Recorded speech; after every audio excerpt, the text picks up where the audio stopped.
Shabbat Shalom. Vamos falar sobre a Parashá Bo? Ela começa ali no capítulo 10 de Êxodo e vai até quase o final do capítulo 13 de Êxodo. Aqui nós vemos a continuidade das pragas e nós vemos também a última praga, que foi a morte de todos os primogênitos e a instituição de Pessa antes da saída do Egito. E também a libertação do povo com todos os despojos. Eu não venho aqui falar de métrica, falar de teologia. O que eu trago aqui é uma reflexão para nós e para as nossas vidas. Na Parashá Bo, nós vemos ali, logo no primeiro versículo, o Eterno falando a Moisés o seguinte: vai ao faraó, pois eu fiz endurecer seu coração e o coração de seus servos, para pôr meus milagres entre eles. Então aqui testifica o que eu já falei na Parashá anterior, que os milagres que aconteciam ali dentro do Egito era para contrapor cada poste de ídolo que havia instituído, que o povo havia instituído lá no lugar de Deus. Então, cada poste foi derrubado pelos milagres que aconteceram através de Moisés e Arão. E ali o Eterno instituiu o seu território, o seu nome e demonstrou que ele é o rei de Israel. Interessante, né? Tudo tem um propósito. Se nós olharmos para o povo de Israel, eles ficaram mais de 400 anos escravos, sucumbindo à dor e aos serviços para enriquecer um reino que não era a terra deles.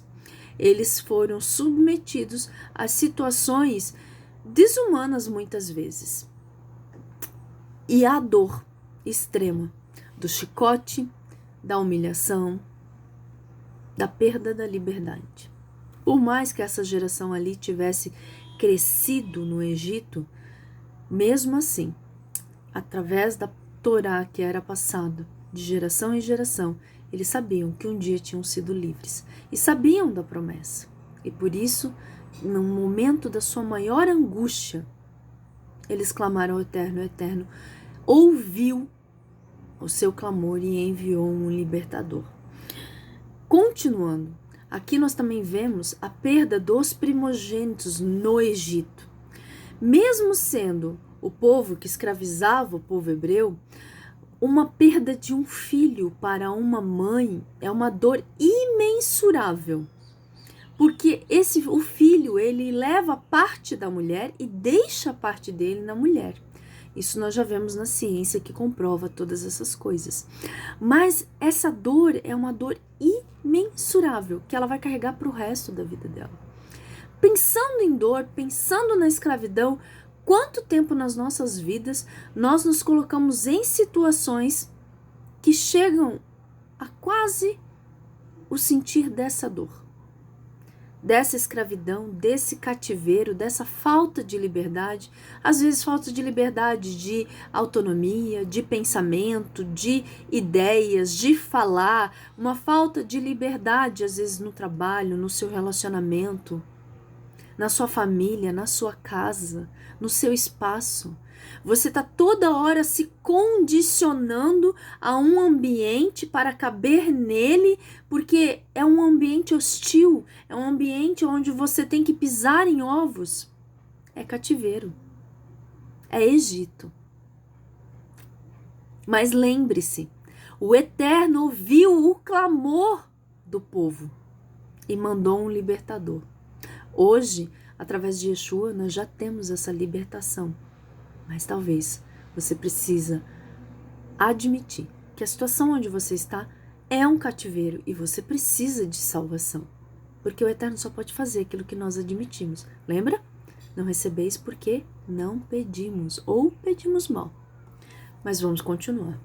Então, com todas essas pragas que aconteceram ali no Egito, o Eterno estabeleceu o reino dele, a palavra dele, o poder dele. Às vezes você está aí orando por uma pessoa 5, 10, 15, 20 anos e nada acontece, e esse terreno é hostil, cada vez fica mais difícil, cada vez fica mais agressivo, e o milagre não acontece, você deve se perguntar para o Eterno, você está ali intercedendo, e você deve se perguntar, mas por que que o milagre não acontece?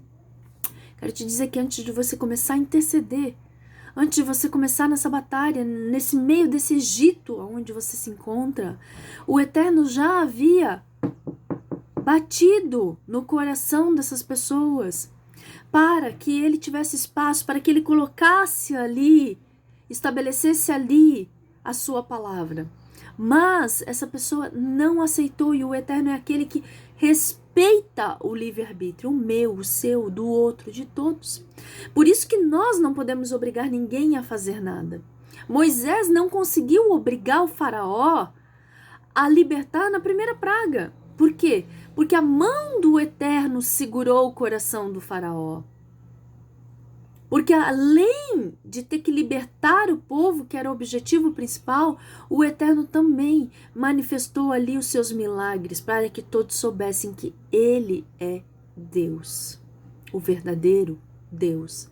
E na tua peleja, muitas vezes o Eterno está ali, manifestando os milagres dele, para estabelecer nesse lugar o reino dele, o nome dele. Mas e se a situação não mudar, e se o rumo for completamente do que você esperou? Você tem que sair daquele emprego, ou você tem que sair desse relacionamento? Eu não sei qual é a tua situação.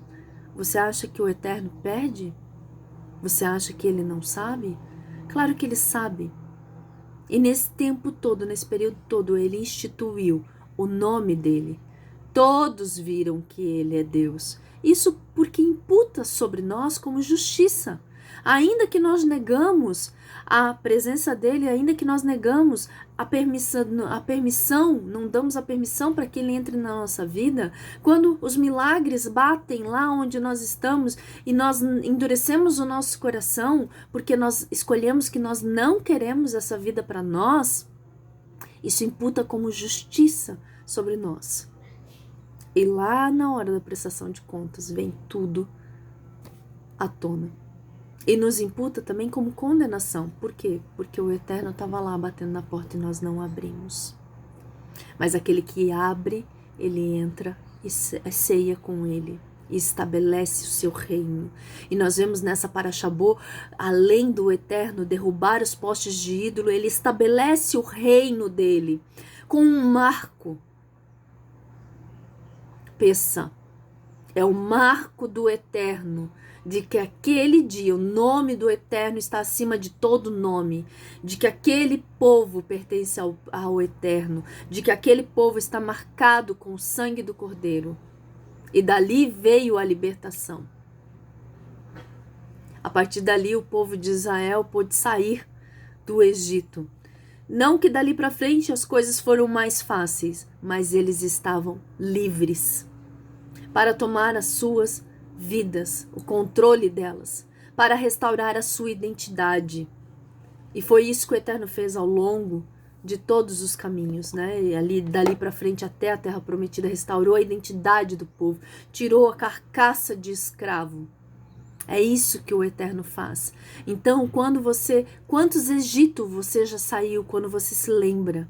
Quantos marcos em cada Egito você tem? Porque o Eterno, ele marca a saída. A palavra de Deus em Salmo 90 diz: ensina-nos a contar os nossos dias para que nós tenhamos coração sábio. E esses marcos, eles servem para que nós venhamos a contar o tempo. E o marco de Peça, o Eterno estabeleceu como estatuto perpétuo para que se lembre quando o Eterno tirou do Egito. Um marco de vitória, de libertação.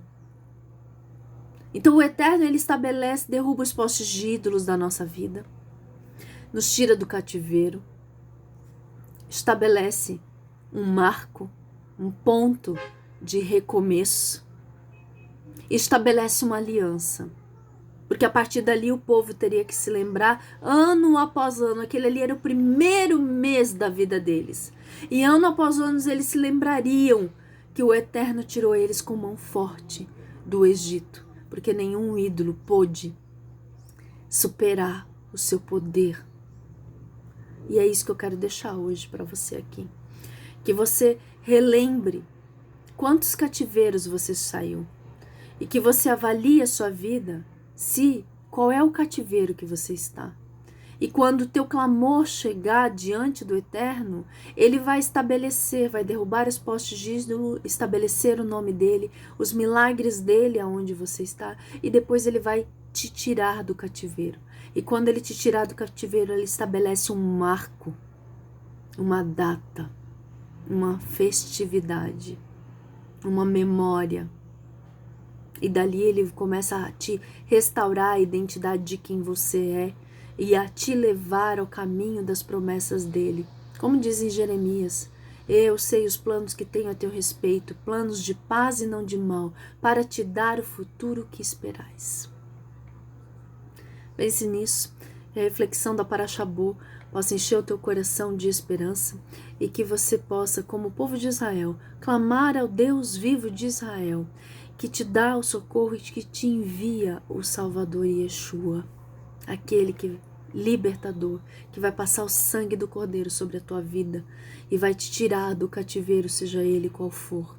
Ainda que doa, mas em todo esse processo você vai ver que o povo do Egito, que o Egito, o faraó, foram atacados, foram afligidos, mas em todo momento a tua vida foi poupada, foi guardada, para que todos saibam que aquele que te reveste e que te guarda é o guarda de Israel. Que o Eterno te abençoe e te guarde. Shabbat Shalom.